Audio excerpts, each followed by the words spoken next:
जाटका और एक भाटका था। दोनों ही साथ साथ चले, लेकिन जाटका ससुराल जाने के लिए रवाना हुआ और भाटका अपनी बहन के घर जाने के लिए रवाना हुआ।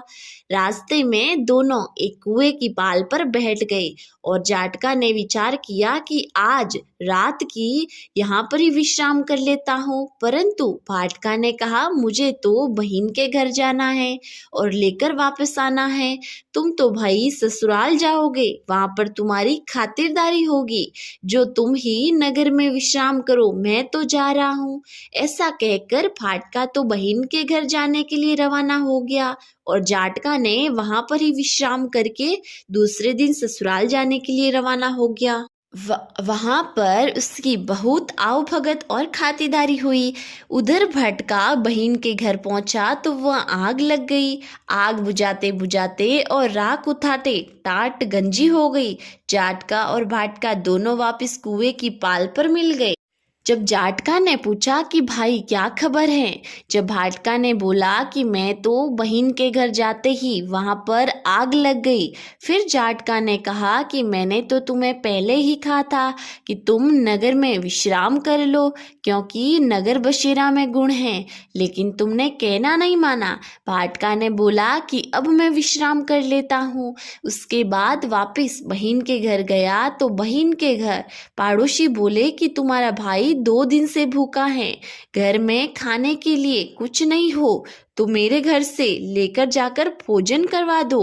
पड़ोसन से लेकर भाई को बहन ने भोजन करवाया। भोजन करने के बाद में भाटका घर चला गया और जाटका अपनी पत्नी को लेकर चला गया। कुएं की पाल पर दोनों फिर मिले। जाटका ने वापस याद दिलाया कि हम नगर में विश्राम कर लेते हैं। जब भाटका ने बोला कि मेरी तो माँ राह देखती होगी, मुझे तो जाते ही खीर चूरमा मिल जाएगा, तुम ही नगर में विश्राम करो। तब जाटका ने नगर में विश्राम किया, लेकिन भाटका बिना विश्राम किए ही रवाना हो गया। घर जाते ही माँ ने उसे रोटी पानी तक कुछ नहीं पूछा, बाहर से ही उसे भैंस ढूंढने के लिए भेज दिया और कहने लगी कि बहन के यहाँ गया तो वहां पर आग लगा दी और यहाँ आते ही भैंस खो गई। पहले गांव में से भैंस ढूंढ कर ला, फिर रोटी पानी मिलेगा।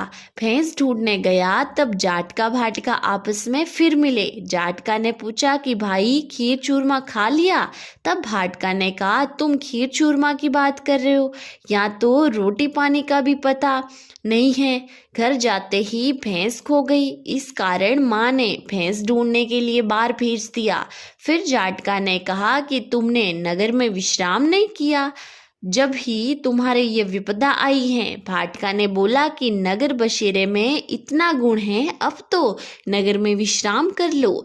नगर में विश्राम करते ही रास्ते में भैंस मिल जाती है। फिर भैंस को लेकर घर जाते ही माँ उसे खीर चूरमा का भोजन करवाती हैं और सारी नगरी में कहलाया कि जो भी पीहर या ससुराल जाते समय उचित स्थान पर नगर बसेरा करना चाहिए।